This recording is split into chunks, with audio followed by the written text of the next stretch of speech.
Bonjour tout le monde, Philippe Côté, entraîneur chez Gym Factor 23 à Lévis. Cette semaine, ma capsule, c'est peut-être une des plus importantes que je vais faire jusqu'à maintenant. C'est une capsule qui va parler entre autres de la gestion du poids. Quelle stratégie est la meilleure pour gérer son poids, mais aussi, je veux donner de l'information pour être sûr qu'on comprenne bien qu'est-ce qu'il y en est par rapport à l'activité physique, à la façon de manger et justement par rapport à la perte de poids, qu'est-ce qui se passe.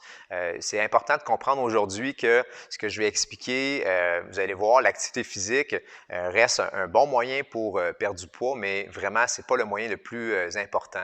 Et puis, je veux quand même mentionner avant de débuter ma capsule que c'est super important de faire de l'activité physique pour plein de bénéfices sur la santé, la force physique qu'on a, d'améliorer son cardio. Mais au niveau de la perte de poids, c'est important aussi de comprendre certains concepts autres qui vont vraiment nous aider à comprendre le big picture, comme on dit, puis aussi peut-être briser quelques mythes que vous pouvez avoir sur la perte de poids. Donc, vraie vidéo vraiment, je pense, importante aujourd'hui. Alors, j'ai un support au tableau aujourd'hui pour vous parler un petit peu de différentes choses.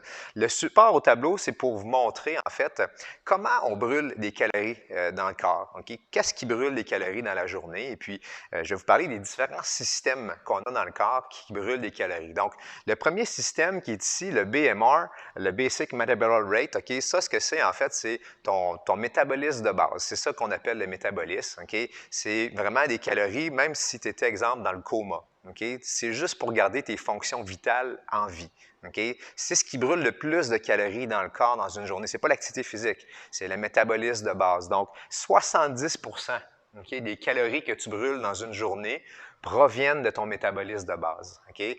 Le métabolisme de base, ce n'est pas quelque chose que tu as beaucoup d'influence sur. Okay? Oui, quand on prend plus de masse musculaire, notre métabolisme peut être un petit peu plus haut. Il y en a qui vont prendre des fois des médicaments, puis tout ça, le métabolisme va ralentir. Il peut y avoir des situations, mais en général, le métabolisme de base va être quelque chose qui est peu changeable et qui va être vraiment une grande partie des calories que tu vas brûler dans la journée. Okay? Donc, 70%. Après ça, tu as ce qu'on appelle le NEAT. Okay? Le NEAT, Non-Exercise Activity Thermogenesis. Okay? Qu'est-ce que ça veut dire, ça? C'est de l'exercice, mais sans imagine tous les petits mouvements que tu fais dans la journée, cligner des yeux, là, je parle avec mes mains. Donc, ce n'est pas de l'exercice physique planifié. On parle vraiment là, des activités de la vie de tous les jours. Tu pars de chez toi, tu te brosses, je sais pas, tu te brosses les dents avant de partir, tu pars de chez toi, tu vas dehors. Donc, ça, là, toutes ces activités-là sont ce qu'on appelle le NEAT. Ça correspond environ à 15% des calories que tu brûles par jour. Okay? Ensuite, tu as le TFF, donc Thermic Effect of Food. Okay? Ça, c'est en fait, quand on mange, okay, il y a des calories qui se brûlent par la digestion. Okay? Donc, c'est l'effet thermique de la digestion. Okay? Donc, ça brûle aussi quand même un certain nombre de calories, à peu près environ 10% aussi de tes calories. Donc, si tu regardes là, présentement, là, on est rendu à 95% des calories brûlées dans une journée, puis on n'a même pas encore parlé de l'exercice. Okay? Donc, tu vois, l'exercice, okay, on considère que c'est environ seulement 5 à 10% de l'activité, des calories que tu vas brûler dans une journée.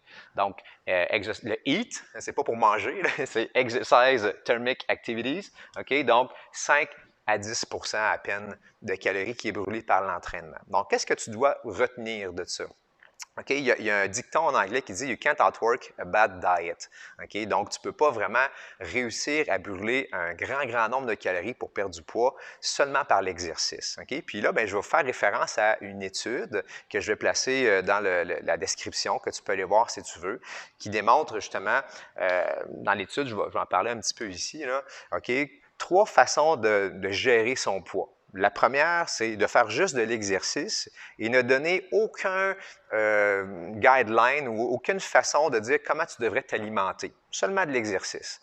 L'autre, c'est seulement une façon de manger, donc améliorer ses habitudes alimentaires et pas d'exercice. On fait juste mieux manger. Et la dernière, c'est la combinaison des deux, bien manger et faire de l'exercice. Puis ce qu'on remarque, okay, puis c'est important que je vais apporter des précisions, c'est que ceux qui font seulement de l'exercice et qui ne portent pas attention à l'alimentation, il y a très peu ou même pas de perte de poids. Souvent, le poids reste très stable, il n'y a presque rien. Okay? Donc, l'exercice seul, sans accompagnement alimentaire, c'est pas une bonne stratégie pour perdre du poids. C'est la vérité, c'est vraiment ça. Comme vous pouvez voir, c'est très difficile, 5 à 10 seulement des calories brûlées dans une journée qui provient de l'activité physique. Donc, ensuite, si on fait, j'ai écrit diet, là, mais en fait, c'est la façon qu'ils ont alimenté. Ils ont donné c'est une méta-analyse, donc c'est plusieurs études regroupées ensemble, mais toutes les études, c'est, bon, on provoque un léger déficit calorique et on change les habitudes alimentaires de la personne. Et puis, ces personnes-là qui font seulement la diète sans faire d'exercice perdent du poids, donc réussissent à perdre du poids. Okay? Donc, c'est important de comprendre la différence entre les deux. Une bonne alimentation te donne plus de succès que faire de l'exercice. Mais quand on combine les deux, puis là, c'est là que c'est important de comprendre, c'est là qu'on a le plus de perte de poids. Donc, jumeler une bonne activité physique avec un support alimentaire aussi, c'est la meilleure façon à long terme de perdre du poids. Si on regarde dans l'étude, vous allez voir que quand ça marque 3 mois, après 3 mois, les personnes qui ont fait de l'exercice et une bonne alimentation perdent environ autant de poids que les personnes qui ont fait juste une bonne alimentation. C'est très similaire. Mais lorsqu'on étire sur l'année, donc quand on arrive à 12 mois, les gens qui ont fait de l'exercice en plus de faire une meilleure alimentation sont celles qui ont perdu le plus de poids. Donc, c'est important de comprendre que vraiment, si vous faites de l'exercice du gym et puis que là, vous vous donnez énormément en pensant que c'est ça qui va vous faire perdre du poids, c'est très important de comprendre que ça doit être jumelé avec une bonne alimentation. Si vous ne faites pas d'alimentation en même temps que votre exercice physique, bien, pour la perte de poids, puis je suis très précis là-dessus, je ne parle pas de la mise en forme. La mise en forme, faire de l'exercice, c'est excellent.